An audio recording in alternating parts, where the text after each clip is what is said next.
Hello, my name is Sarah Willoughby. I'm the author of He's Making Diamonds, A Teen's Thoughts on Faith Through Chronic Illness, and I am a chronically ill blogger, author, and writer. And today I want to share something that I am super passionate about with all of my fellow chronically ill writers.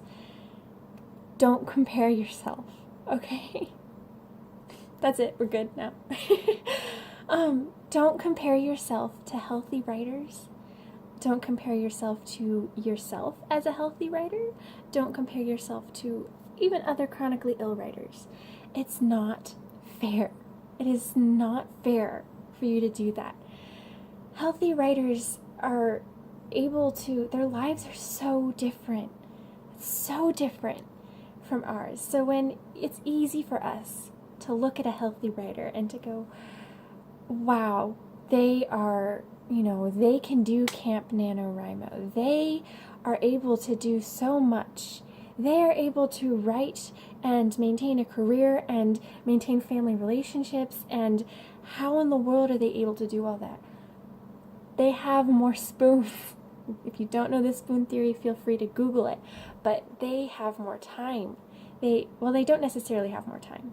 That's one thing actually that is hard to compare, because I have compared myself to healthy writers and gone, I have all this time because I'm chronically ill and I can't work, or I don't do school, or whatever. Why can't I catch up to what they're doing? Catch up. Why can't I be as good as them?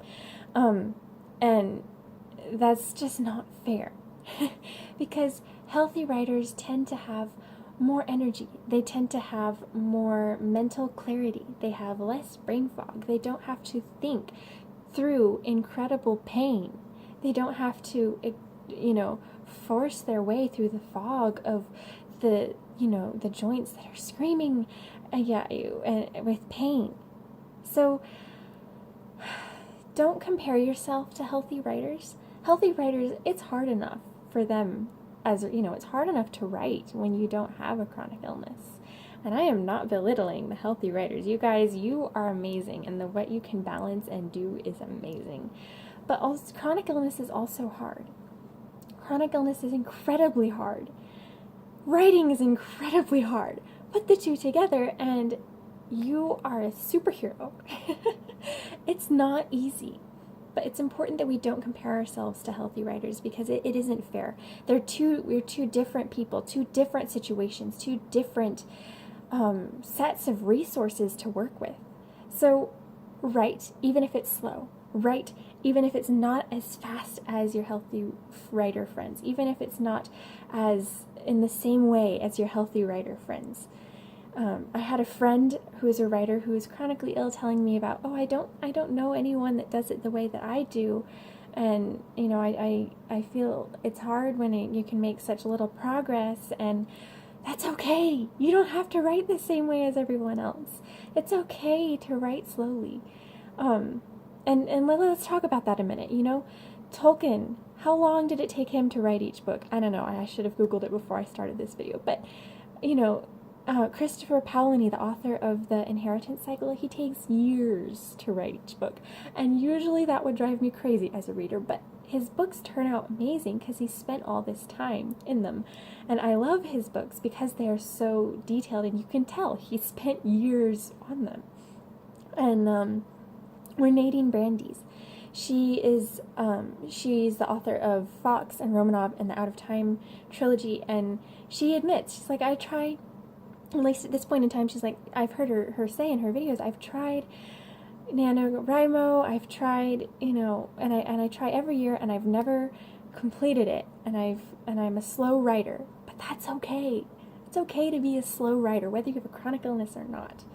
But if you do have a chronic illness, give yourself some grace. Don't compare yourself to others. And also, don't compare yourself to yourself. Don't compare yourself to you when you were healthier, before you got sick or before this flare or crash happened. Don't compare yourself to that, because that's not fair either. Again, they're two different people. Yes, you're the same person, but your life is different. The different experiences that you have are different. And there are benefits to writing with a chronic illness. That is another video that we will get to, but it's really important to not compare yourself, because that's just going to trap you. It just makes you feel like, oh, I am not that good, I shouldn't even try. Or you force yourself to try and reach this standard of what an ideal writer should do and be, and you can't get there. And so then you just get disappointed and you burn yourself out, and that is not helpful. That is not helpful for your writing career. That is not helpful for you. That is not helpful for your readers. So don't compare yourself. Don't push yourself to be like other people, and don't get discouraged because you don't write the same or the same speed or with however the same as other people. So please, I am really serious about this. Don't compare yourself to other writers. This is coming from someone who has struggled with that, who has compared herself. I have compared myself to other writers, and it's not good. But when I can let it go and just write and just focus on where I'm at, that's when I enjoy my writing. That's when I get to really connect with readers. That's when God uses my writing. So don't compare yourself, okay? Give yourself some grace.